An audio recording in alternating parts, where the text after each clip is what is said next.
On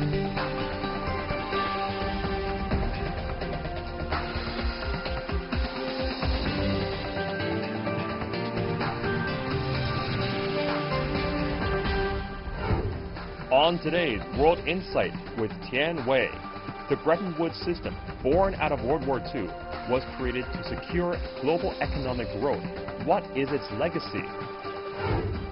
The U.S. dollar benefited from Bretton Woods, but do current U.S. policies and external trends threaten the hegemony of the greenback?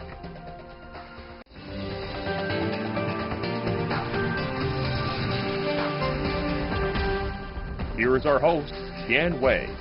Hello and welcome to World Insight, coming to you live from Beijing. This year marks the 75th anniversary of Bretton Woods Conference, where the richest nations at the time, or the Allied countries, came together and set up a post-war monetary system. It gave birth to two global institutions that are still standing today: the International Monetary Fund, or known as IMF, and the World Bank. Since then, under the spirit of Bretton Woods, international economic institutions have been playing an important role in safeguarding world economic growth. As protectionism, though, rises, global cooperation is facing fresh new challenges. Before we go to our panel to discuss the significance of the Bretton Woods system, let's rewind to 1944. World War II wasn't yet over, but post-war planning had already begun.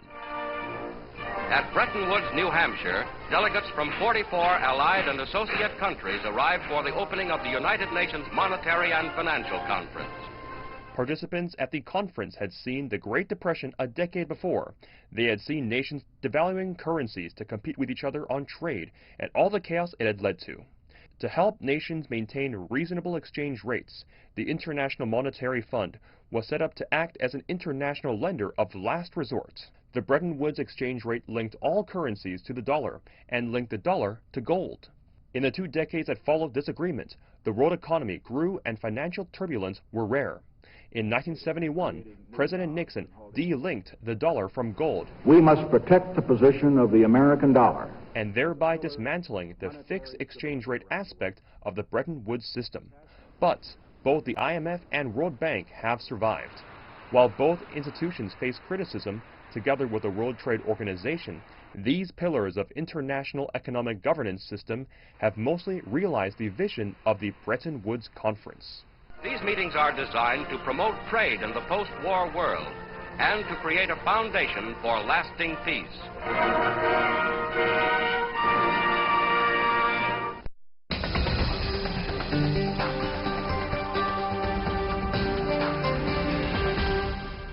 For more discussion on the 75th anniversary of the Bretton Woods system, we are joined in Beijing Liu Baocheng, Dean from the Center for International Business Ethics from the University of International Business and Economics. Also in Beijing, we are joined by Hilton Root, who's the member of the faculty of the George Mason University School of Policy and Government.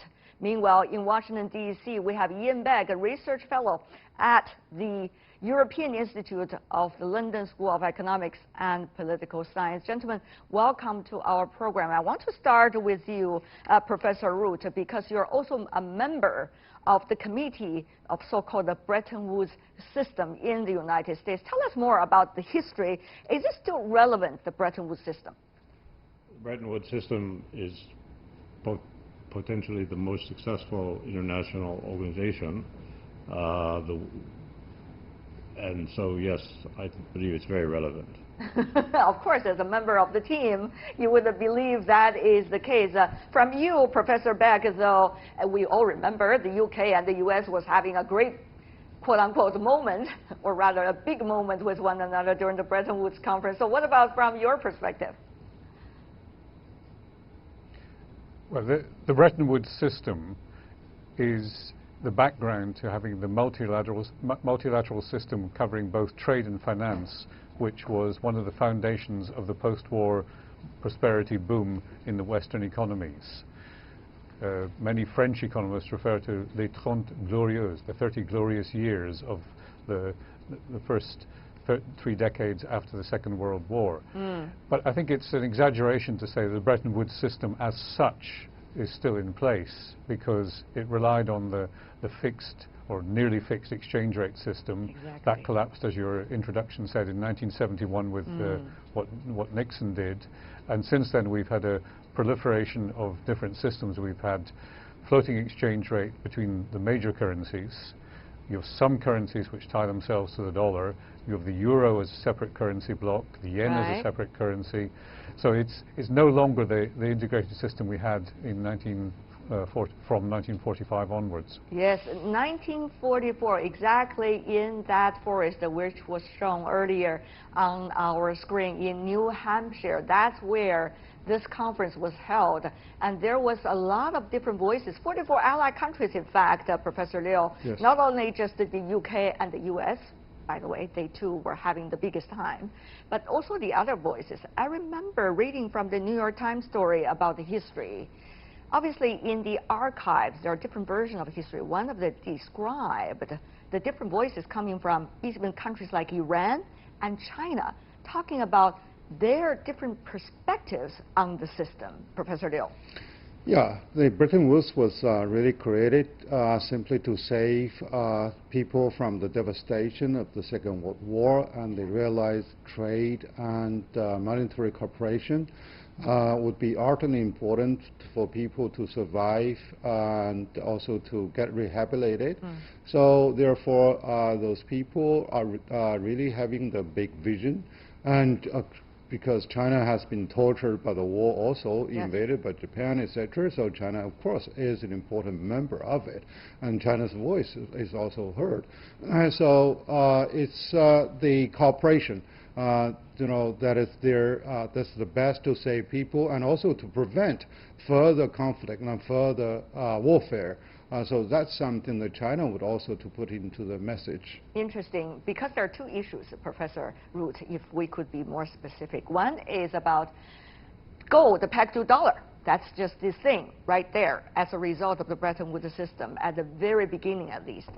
Secondly, there is also the IMF as an international monetary organization being set up by the 44 allied countries. And yet, there is one issue in the IMF, that is the voting right, which is closely linked to what they call the special drawing rights. Now, the United States, of course, is having the biggest one, but the other countries, China included, Iran, for example, at that time, was also talking about their different views as to how these rights are being distributed among the 44 allies. Professor. Yes, so the rights are distributed according to a formula that has founded on the capital subscription, the initial capital that was the foundation of the organizations. And the U.S. was the largest contributor and ended up with the largest voting share. So that's now something that is continually being discussed, how that share can be diluted. At the same time, the IMF and the World Bank depend on funding from the U.S. government and from the U.S. taxpayers. So to dilute the U.S. share would also potentially reduce the interest of taxpayers to support these organizations. So these are a relevant issue we're going to discuss in the second half of our show. But just to talk about history once again, Professor Liu, one of the things about history is that whether the Bretton Woods system through the decades later, including the 1970s, in which there was almost a total failure of the system, and yet now there seems to be an updated of the system since then, and whether it has endured the tests of various rounds of financial crisis. The latest one we could remember might be 2008, Professor Liu. Yeah, I think the great credit has been given to Bretton Woods Agreement to give birth to IMF, who deals with short-term liquidity issues, and to it's almost a firefighter in many of those financial crises that we have experienced, and World Bank are there to intend to deal with long-term investment. So they are all playing a very important and also positive role, but of course their mission and their task objectives evolve over time. Right. For example, at the very beginning, no developing countries actually was even taken into consideration because that of the rich man's club, more or less. But now with the surging the emerging economies and many other underdeveloped ones that were oversighted now, they appear very important on the horizon, so they have to, take into consideration. Right. So I should say that over the Asian financial crisis, most recent one, and also over the financial crisis started from 2008. So they have been, playing a very positive role. But of course, a lot more reform needs to be conducted. Okay. Professor Begg, over the years, the decades, shall I say, there's one huge change. It is not just the gold and the dollar, the direct link between the two, but rather a basket of currencies now that people have been using as a reference, particularly on the platform of IMF. Now, how do you see this evolvement, and what does it mean for future potential of other economies to also come in as the sizes of economies evolve, particularly if you look at the GDP numbers? Well, there's the official basket, which is encapsulated in what you referred to earlier, the special drawing right, or SDR. But the reality is that the dollar is still the dominant currency for international reserves. If you look at the pattern of international reserves held by central banks across the world, about 60% is dollars, another 20% is the euro, which after all didn't even exist in 1945. It's only a new currency. I know. And the remainder is split among a small number of other currencies, the Swiss franc, the pound sterling, a little bit for the RMB. So really the dollar is the dominant feature of this. And that goes back to what you were asking about earlier, the history. The decision was made to peg use the dollar as the peg for all other currencies and to relate that to gold. And that was the outcome of a tussle in 1944 between the British representative, Maynard Keynes, and the American representative, Harry Dexter White, who wanted the dollar, whereas Keynes wanted, from the beginning, an international currency, which he called the Bancor. So that was a tussle that was won by the Americans in 1944. It lasted until 1971 with Nixon.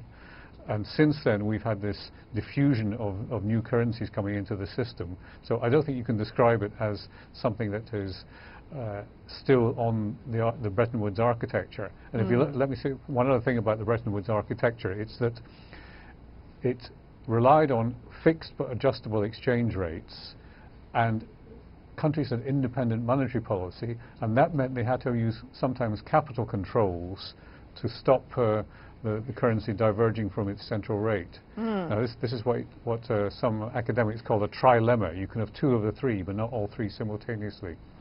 That's extremely fascinating because there are much more complicated issues than just when we talk about the dollar. Professor Root, when you are serving on the committee, how people are discussing, particularly debating about this within the United States, which is still having quite a dominating role because the dollar. Yeah, the main purpose of the Bretton Woods Committee is to solicit support from Congress to rally behind the U.S. Congress, the Bretton Woods institutions. So the job is really to communicate the relevance of the Bretton Woods institutions to the future of global financial stability.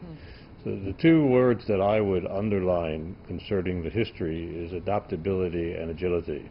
These have been very adaptable and very agile institutions. They have been leading the transformation of the global financial system. They have responded to signals very effectively.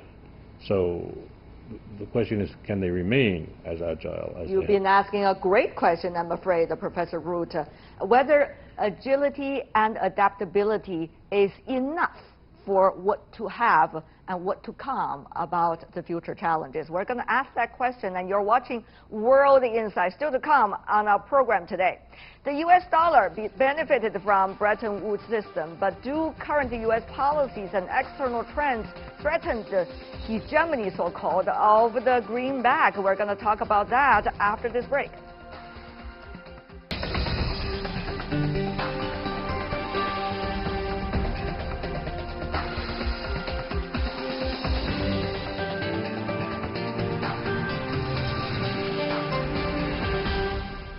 Welcome back. You're still watching World Insight with me, Tian Wei. The program is coming to you live from Beijing. The spirit of international cooperation that emerged from the ashes of the World War II is under threat, some say, as the U.S. abandoned apparently multilateralism, at least from this administration. Will the current financial system demand another Bretton Woods moment? That is a question we really want to ask. Take a look at this first. As the Bretton Woods Pact turns 75, that spirit of cooperation, whether on exchange rates or trade, is waning. U.S. President Donald Trump has championed trade protectionism. Within the U.S., he has repeatedly cited the dollar's strength in a bid to pressure Fed Chair Jay Powell to cut interest rates. Countries have tried to devalue their currencies to get an edge in trade. However, these devaluations and retaliatory tariffs meant that no nation benefited.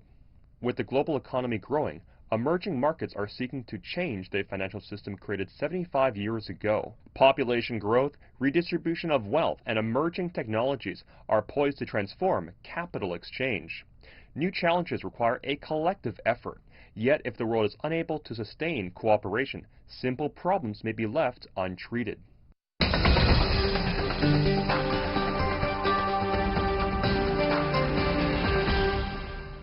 For more on the Bretton Woods system, we are joined once again Professor Liu Baocheng, Dean of the Center for International Business Ethics from the University of International Business and Economics, and also Hilton Root, member of the faculty at the George Mason University School of Policy and Government, a member of the Bretton Woods Committee inside the United States. Meanwhile, we are glad to be joined from Brussels, Daniel Groh, who is the director of the Center for European Policy Studies. Sir, good to see you. Last but not least, in Washington, D.C., Ian Begg, a research fellow at the European Institute of London School of Economics and Political Science. Now he's joining us from the U.S. So let's start this round of discussion. Mr. Groh, earlier we already asked the relevant question, that is the Bretton Woods system still relevant today? Your take? It is still very relevant because even though it is not a system which constrains the United States or Europe or China for that matter, it still provides a framework in which most nations want to conduct their monetary and financial affairs, being relatively open and at least having enough cooperation to limit the damage to others if shocks hit any one country. So I would say yes, it's very relevant. But as somebody else said earlier, it must adapt to survive. Adapt to survive. A lot of it has the proportion of drawing rights and also voting rights of economies. If we take a look at some of the numbers our producers have prepared for us, special drawing rights, or SDR, are allocated to member countries by the IMF, International Monetary Fund, that is, in proportion to their existing quota in the fund, which are subsequently based on their relative size in the global economy. As of 2019, the United States has 17.46% of SDRs, and that is 2.7 times higher than China's, which is 6.41. However, the U.S. has an annual GDP 1.5 times only higher than that of China. Given the disproportionate amount of SDRs the U.S. is given over China, some say that is only an example between China and the United States. There are also other examples of emerging and developing countries vis-a-vis existing developed economies. So, Professor Begg, is that a big issue? If we see continuation of the function of IMF, does that need to change, and change on a timely manner?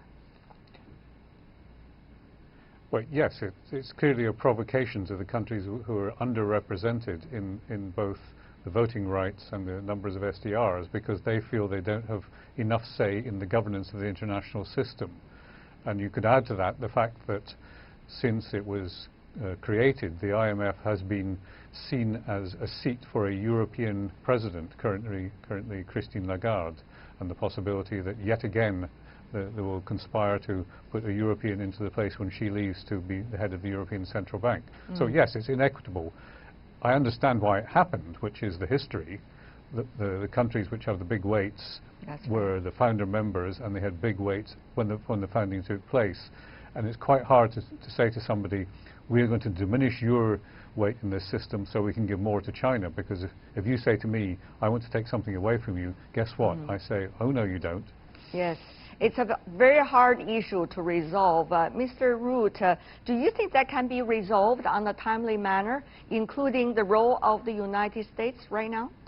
I think that the question of succession is critical to the functioning of an institution with regard to its stability.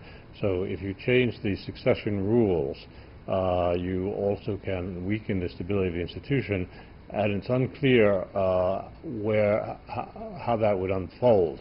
And I think that kind of uncertainty is the prevalent underlying reason why the system is not, I don't think at this point, prone to have a change in the leadership succession principle.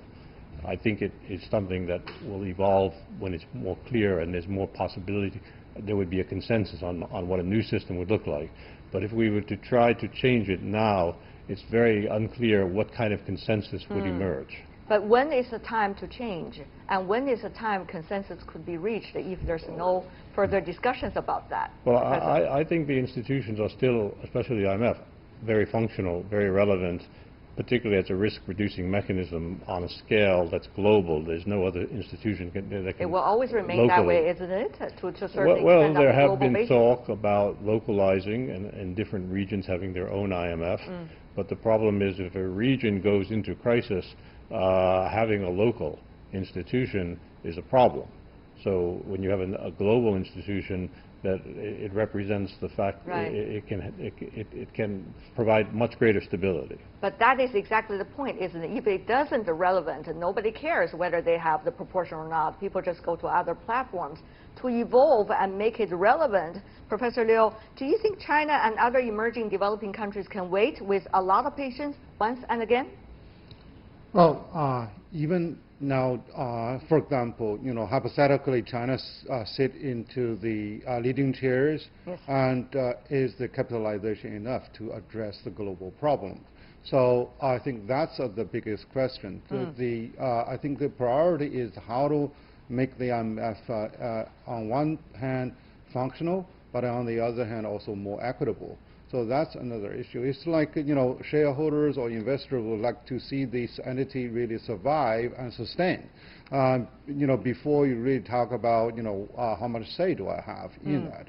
And then, given the inadequacy of capitalization, and also, there is also, bureaucracy that's also involved in the decision-making process. And, for example, I visited some of the underdeveloped countries. They complain, well, many of those, funds are really spent by those experts doing reports instead of doing the real deliverables. Well, that's about the management of the mechanism. That's right. Another issue here. And also the proportion of voting rights will have an impact as to how this organization will be run. Because that's exactly the point, isn't it? How the resources will be allocated. To you, Mr. Guo, from your perspective, the European Union, of course, a lot of the European economies having bigger share than their developing and emerging counterparts. Now, Washington's idea is to, let the Europeans give out more proportion to the emerging and developing countries. Of course, the Europeans might not necessarily like that. So, to the European countries and economies, what is the solution? Looking at a Washington that tends to look more inward than it used to be. Yeah, that is right. The real problem is not so much the imbalance between the United States and China, but between China and other emerging markets and the European nations, which have inherited from the past very large shares. That of Germany is very similar to that of China, although Chinese economy is several times larger. So I think what the Europeans should do would be two things. They should first of all unite their shares, those in the euro area, because they share one currency, and they also have now some fiscal body which could represent the euro area at the IMF. And then the share of the euro area should be much reduced compared to the shares of the individual European nations, and that would free up space for China. But let me add perhaps one thing which is important to realize. Go ahead, sir. The Chinese quota is also somewhat low because China has not yet opened its capital account. So the importance of the renminbi on the global scale is limited.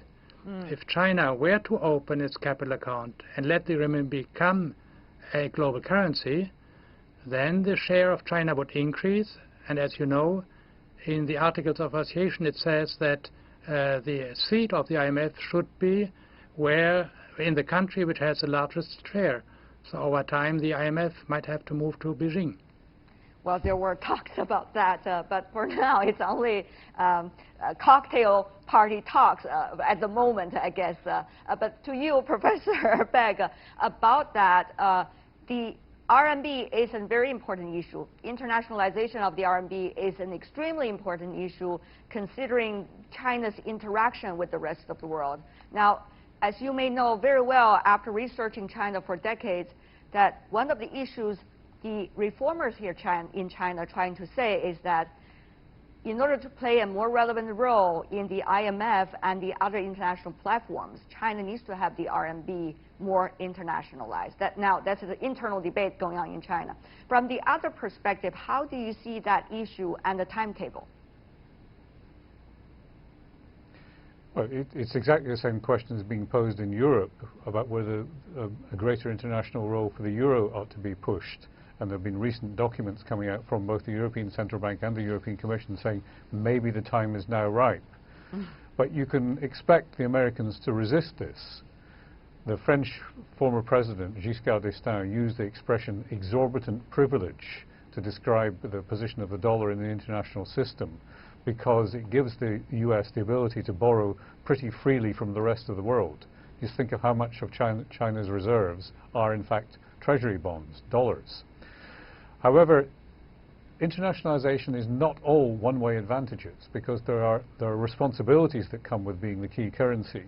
And some people have spoken not just of exorbitant privilege, but of exorbitant duty to sustain the international system. It makes it hard for the US dollar to devalue, for example, and if that were seen to be the correct approach. So there are tensions about internationalization that are not just about, oh great, this is a good idea, why don't we go for it? You have to consider the implications for the impact on your economy when you do that. Exactly. And now, Professor Liu, since you're the only Chinese speaker here, let me ask you about that, particularly with the recent potential of the Fed cut. Now, the hearing was taking place last week. There were certain keywords within the hearing that indicate to people there's likely to be cut. And that means a lot to the other economies, China included, particularly China and the United States now in this trade conflict, to say the least. So what does it mean for China also about this timetable? On the one hand, you want to have a stable decision, as Professor Root just mentioned. But on the other hand, you do want to make sure it will be done in an efficient manner so that some of the negative effects can also be taken care of. Professor Liu. Well, as for the interest rate cut, it goes really to the credibility because why people use most predominantly the credibility of the US dollar and the Federal Reserve. Is that what you're saying? Yes, right. Okay. So because before 1971, people relied on the credibility of the gold lying over there in the vault. But then, when it's really detached from the gold, it is really the American economy and the word of American Fed and also Treasury as how do I defend the value of the stability of the U.S. dollar. So now, when U.S. is really moving, one is that, okay, it's getting more and more isolated with American first, and also when the interest rate is there to be fluctuated, for example, either they dilute the money of the value, and in which all the holders of the U.S. dollar will have to pay the bill, or they are fighting a trade war with certain countries. So that is really a great vision into the real trustworthy and credibility of the U.S. dollar. So that's why China, as the second largest economy, among many other developing economies, we are also think of at least to reduce or dependence on the dominance of the U.S. dollar. Let me have Professor Root to respond to that a bit, because he's originally from the United States. I'm not saying you're representing the Fed or the current administration decision, but rather from an intellectual perspective, how do you see this issue also with particularly the political tendency of this administration? So I'll make a few comments. One, the U.S. Treasury is in constant dialogue with the IMF, and many of the decisions that are taken with regard to IMF expertise. So it's a very open relationship. Secondly, for the Chinese to play a larger role, they'd have to have an open capital account. As we discussed earlier. Yes, and that would expose the Chinese economy to a far wider range of risks, uncertainties, and instabilities that maybe would have compromised its growth potential. But how much would they be able to protect itself from being, in a way, the decision from the Fed? Well, the decisions of the Fed haven't actually been terribly damaging to China. Well, there are many reasons why. The primary reason is the capital markets. The capital markets have a very large say in how the dollar will be managed. Very interesting. Talking about what the Chinese are thinking and what some of the developing emerging economies are thinking, there's something we should look into. For example, currency swap. To what extent will it be an inspiration and an idea? Facilitating access of RMB on international markets, China has signed currency swap agreements with approximately 30 countries so far since 2008. Take a look at these numbers. The swap agreements are denominated in RMB and the local currencies of the counterparty countries, without involving the U.S. dollar. South Korea, one of China's largest trading partners, is willing to have freer access to the RMB, mainly to finance bilateral trade.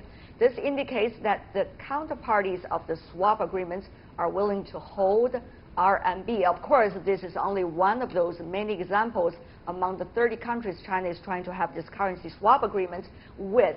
Now, go to you, Mr. Guo, about that. How much will that be a transitional idea, in a way, for developing and emerging economies to have a bigger say in their fate and a fate about their mutual or bilateral cooperation? Professor. These currency swaps offered by the Bank of China are certainly a gesture of goodwill, but I doubt they will have a big impact, because if there's a crisis, what people around the world want to have is access to dollars, maybe a little bit also access to euros, and these can be provided in the first instance by the United States and by the ECB. So that is why I think that will remain to be the main concern of emerging markets other than China, and therefore they will look in the first instance to their swap agreements with the Federal Reserve and a little bit with their swap agreements with the ECB. But I think those remain the two pillars of the global financial system. I see. Now we see AIIB and other new financial institutions that, with a lot of involvement of emerging economies, Professor Liu, also try to encourage some kind or facilitate some kinds of solutions or options. Professor Liu, how will these options function? Are they part of the solution, or they're only a small idea in this huge transition? Well, I think they are all very important initial steps. As one is to fill the gap that either IMF or World Bank or even ADB cannot really fill, because AIB has a very clear mission to provide high quality liquidity for infrastructure development. And now we also have the BRICS banks, which is really, clearly, other known as the New Development Bank. The New Development Bank, which clearly deviates from the the utility of the U.S. dollar, which is also a very good trial, and that's also it manifests the discontent among those big emerging economies over the dominance of the U.S. dollar, which is really out of the control. Also that swapping agreement is a bilateral arrangement, but it shows a goodwill, and it's also that a trust that the economic stability would be there to support if a shock, over a financial crisis does really take place. So these are really the initial steps, but they also have a very clear sign that countries, emerging economies can really work together to solve much of their own problems. Before we go, gentlemen, one of the questions I really need to ask, otherwise the audience would complain about that, is do we have a danger of a currency war, given the fact that we have so much change going on all at the same time? Geopolitics, international financial situation, the economies, new technologies. So let me go to you first, Professor Beck. I always go to the brave one for the first answer. Is there a danger of any currency war that you see in the near future? How, at least, can we prevent it? Well, I think the answer to your question is implicit in your question. Yes, there is a danger because we see all these strains on the international trading system generally. If you unpick trade, you're at risk of provoking problems in currencies or in investment. So they are all interconnected in a way which means that we are in a risky period in the international environment. It doesn't mean that things are going to change overnight or be very radical. But we should also recognize that currencies play a role in invoicing. The dollar is by far the preferred invoicing currency. And if that becomes part of a currency war, we could be in trouble for other, for other reasons. Well, it is a small cost, and that is why we need to have this guarantee of the international system to avoid any of the hiccups and the problems. Professor Root, to you, what about that? Is it possible to prevent a currency war? How can we do it? I think a currency war is something everybody would want to avoid, and should one start to occur, it would be stopped. Because one thing the global financial architecture has shown itself to be is, once again, adaptable, agile, able to respond, and able to achieve consensus at a policy level to prevent the kind of thing that you're suggesting. So far. I think the changes that these emerging new banks really are challenges to the World Bank's role. And they emerged in large part because the World Bank had significantly deviated from the mission of supporting infrastructure. It got into a range of missions that were determined by the political and ideological biases of certain countries, and therefore the infrastructure needs of developing markets was being underfunded. So I have myself very strong questions about the future of the World Bank. But the IMF is really still plays the role of lender of last resort, that it has no challenge, and there isn't really any alternative institution that can operate on a global scale. So currency war, my question really is, it's not necessarily all about the World Bank institution. What about the currency war? Do you think it's avoidable? Oh, you're asking him. No, you, go ahead. Yes, I think that there is enough awareness of the danger of that, that a currency war can be avoided within the current architecture framework, within the degree of integration and conversation that there exists. I see. Those dangers are anticipated and discussed regularly. Very briefly, Professor Liu, from you. Now, if different administrations function in different ways and different ideologies, now what we know is the reality. We don't want to repeat any ideologies coming from certain administration. How can we avoid the currency war from your perspective? Briefly, sir. Yeah, I think the fresh experience, actually relatively fresh experience in the early 90s within the socialist bloc that was that turned into transition. And then we we did not really rely on any currencies because we conduct the barter trade and the counter trade, etc., exchange of goods. So that's something that the world cannot really revisit. So therefore, now we have so many forums, so many great leaders that can meet, and so let's maintain the existing functional one and talk about something that fills the gap instead of completely dismantle the existing structure. Wonderful. Mr. Guo, final words before we go. I don't think there's a big danger of a currency war. Currency war would mean that the nations try to manipulate their currency. The Europeans are not doing it. The Americans, at least for the time being, are not doing it. And China is managing its currency, but in a very responsible way. So therefore, I would say, for the time being, the danger is very small. I hope those words will also be in the minds of the decision makers from around the world when they think about their currencies and the international financial system. For now, I want to thank the four of you, gentlemen. I really learned a lot over the past 45 minutes, certainly as a result of your insights and discussion. Liu Baocheng, Hilton Root, Daniel Guo, Ian Beck, really appreciate it. Thank you so much, gentlemen. And that is all the time we have for today. If you'd like to see more, try to find us World Insights CGTN into your search engine or check out our YouTube channel. You can also follow us on Twitter, Facebook, and Sina Weibo. From Tian Wei and everyone on the World Insight team, thanks for watching and tune in again next time for more insights across China and around the world. Good night.